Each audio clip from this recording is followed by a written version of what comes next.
Hello everyone, I'm Dr. Prateek Joshi. Today we have a young individual who has complete ACL tear as well as medial and lateral meniscus tear. You can see on the diagnostic arthroscopy there is empty notch, there is complete ACL tear, and the structure that you are seeing is the displaced bucket handle tear of the lateral meniscus. So today we will do arthroscopy ACL reconstruction as well as medial and lateral meniscus repair.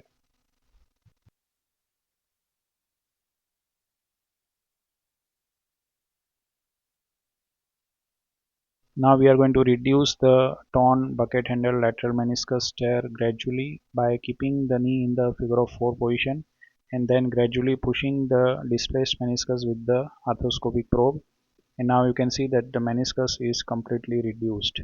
And now we are going to start repairing the lateral meniscus, for which I am going to introduce my all inside device from the anterolateral portal.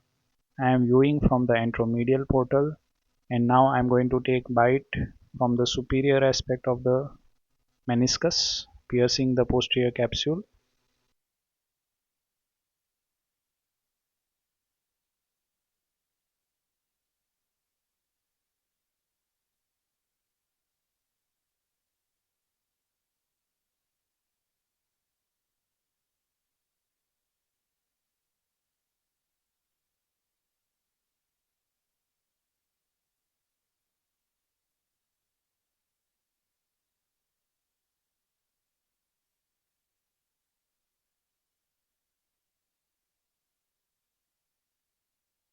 So the first bite is taken, and now I'm going to pass my device inferior to the torn meniscus and capture the posterior capsule inferiorly. This is going to be a vertical mattress configuration stitch, and now I'm going to pull the thread, which is going to tighten the knot and reduce the meniscus.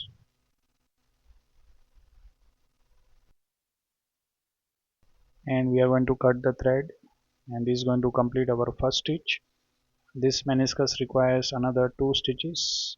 Now I'm changing the portal from the anteromedial to anterolateral, and now I have inserted my all inside device from the anteromedial portal, and I'm going to take bites similarly like we took for the first bite. Going to engage the superior capsule and the meniscus substance first, and then I'm going to deploy my device.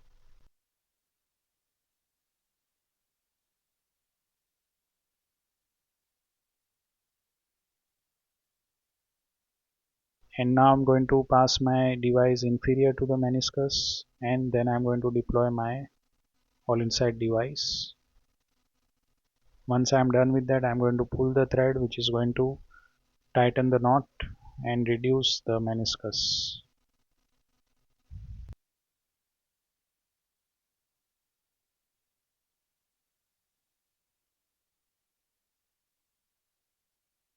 So this completes the second stitch, and now I'm going to pass third stitch between the first and the second stitch, for which again I'm going to change my portal. And now I have introduced my all inside device.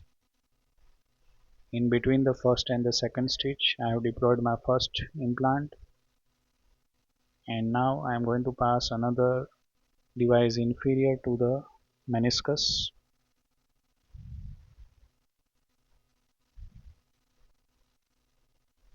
And now I'm going to deploy my second device, and now I'm going to pull the thread, which is going to reduce the meniscus. So this completes the lateral meniscus repair. You can see that the meniscus is sitting nicely in its place and it's well reduced. Now we are going to go in the medial compartment. So now we are in the medial compartment. You can see there is complete tear involving the posterior horn of the medial meniscus. It is in red zone, so there is a good case for meniscus repair.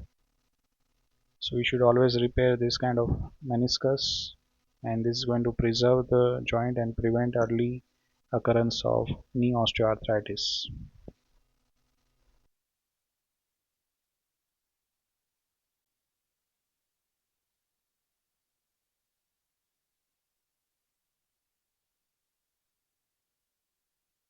So I'm viewing from the anterolateral portal and I have inserted the all inside device from the anteromedial portal.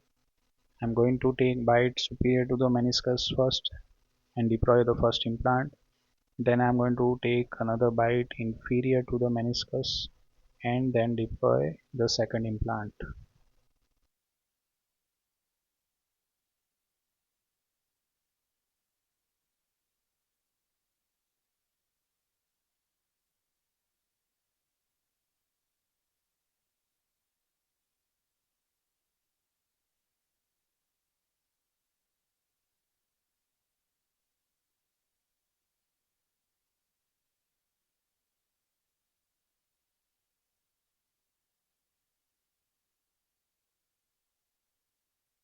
The implants have been deployed and now I'm going to pull the thread to tighten the knot. I'm going to use arthroscopic probe to make sure that the knot is sitting in such a way that the meniscus is not everted.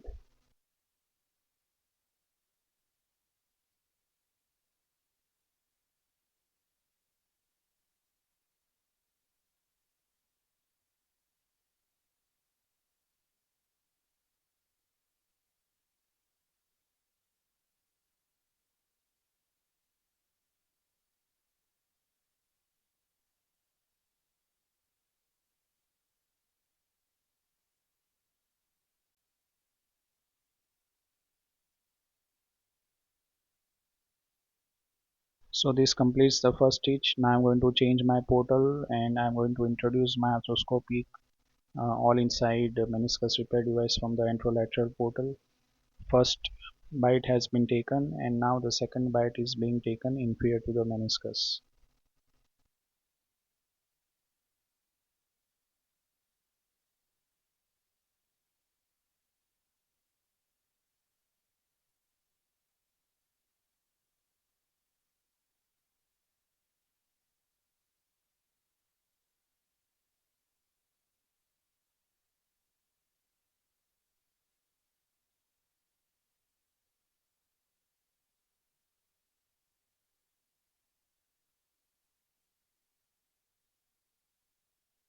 Both the implant has been deployed, the knot has been tightened, the meniscus is well reduced and now we are going to cut the thread and this is going to complete our medial meniscus posterior horn repair with two all inside device.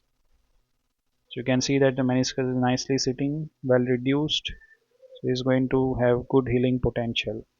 Now we shift our focus towards arthroscopic ACL reconstruction, for which we are going to introduce our femoral hammer from the anteromedial portal and I am going to drill the guide wire through the femoral hammer.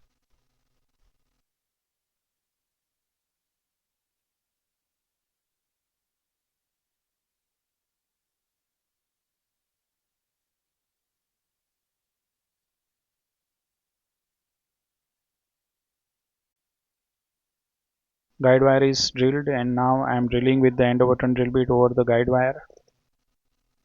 Provisional length of the tunnel is around 38 millimeter. Now I am going to introduce my depth gauge. The length of our tunnel is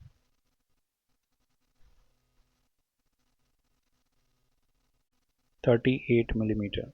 So now I introduce my guide wire. I am going to drill with 9 millimeter drill bit over the guide wire in the lateral femoral condyle. The depth we are going to keep is going to be 30 millimeter.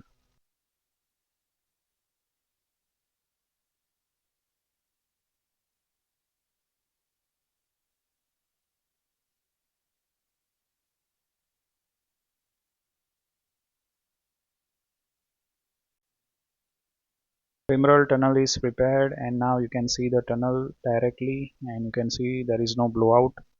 Tunnel is in its anatomical location.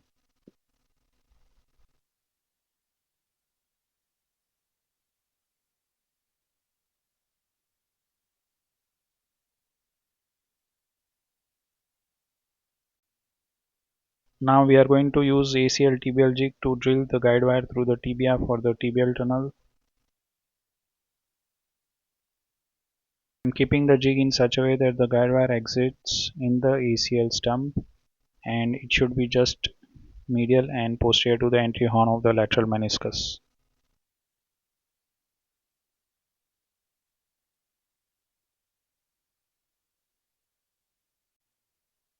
I am happy with the position of the guide wire. Now I'm going to drill with 6 mm drill bit, and then I'm going to drill with 9 mm drill bit to complete the ACL tibial tunnel.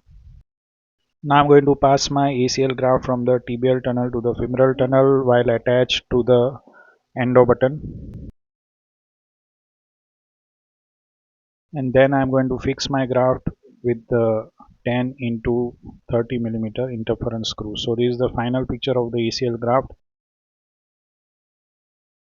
The graft is anatomical in its location, it's quite strong, so this is going to provide good anterior as well as rotatory stability to this patient. So this completes the arthroscopic ACL reconstruction with medial and lateral meniscus repair. Thank you for watching this video. Do like and share the video. Subscribe to the channel. If you have any queries, you can ask in the comment section.